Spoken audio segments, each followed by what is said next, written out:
Tanya, dis verskriklik lekker om julle ouens van Botswana hier by ons in die Vrystaat in Parys te sien, maar ek dink nie dit was maklik om hier te kom nie.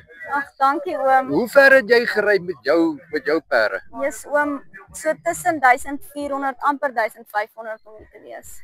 Om hier te wees en dan sit al daai selfe pad weer terug. Al die pad weer terug. Nou motiveer dit vir my. Hoekom doen jy so baie moeite? Wat is die rede? Oom, ek dink die kort van dit is ons is mal. Nee, ek joke. Dis maar ons passie, oom. Die perde, die kinders, die mense.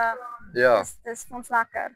Ja. En dis nie net jy nie, jy het 1000 sê maar 500 gekom uit Botswana uit 'n hele span. Hoeveel ouens is julle? Ons is 17 wat gekom het, net 16 wat deelneem.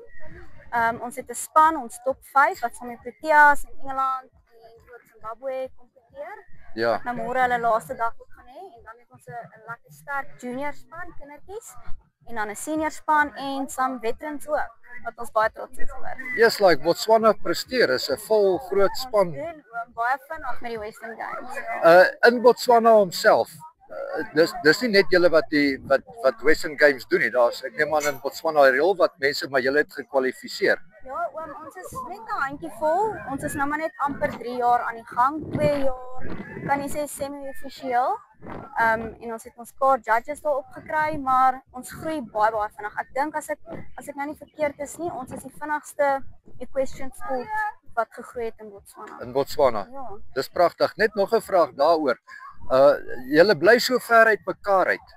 Met ander woorde, tye om by mekaar te kom of om saam te ry of om deel te neem is sekerlik nie maklik nie. Nee, oom, dit is baie moeilik.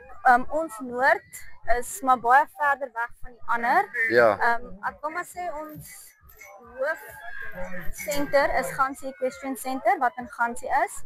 En dan die naaste een aan hom is in Maun, in Gamiland Equestrian Center.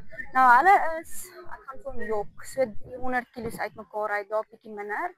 En dan ons is 700 kilos van Gamiland af. So as ons in Maun wil gaan deelneem, dan ry ons die 700 die Vrydag en ons ry die 700 die Maandag terug. En dan as ons Gansie toe gaan, wat ons 2 keer hierdie jaar gedoen het, is dit nou nog verder. Maar ja, dis ons lekker. Okay, dis duidelik daar's passie, daar's liefde vir die sport en natuurlik vir die perde ook. Verskriklik baie vir die perde. Die perde van Botswana wat deelneem, lei ek af, meeste van hulle is werksperde. Oom, ons doen alles met ons perde. Ons doen 'n bietjie endurance, ons doen spring, dressage, showing, Ja. jumping, alles. Western Games, ons is nou nie met polo cross wat nou goedgekeur is as 'n sport onlangs. So ons is baie opgewonde om dit ook aan die gang te kry. Uitstekend. Nou maar komplimente, geluk en wel dan vir die span. Baie dankie.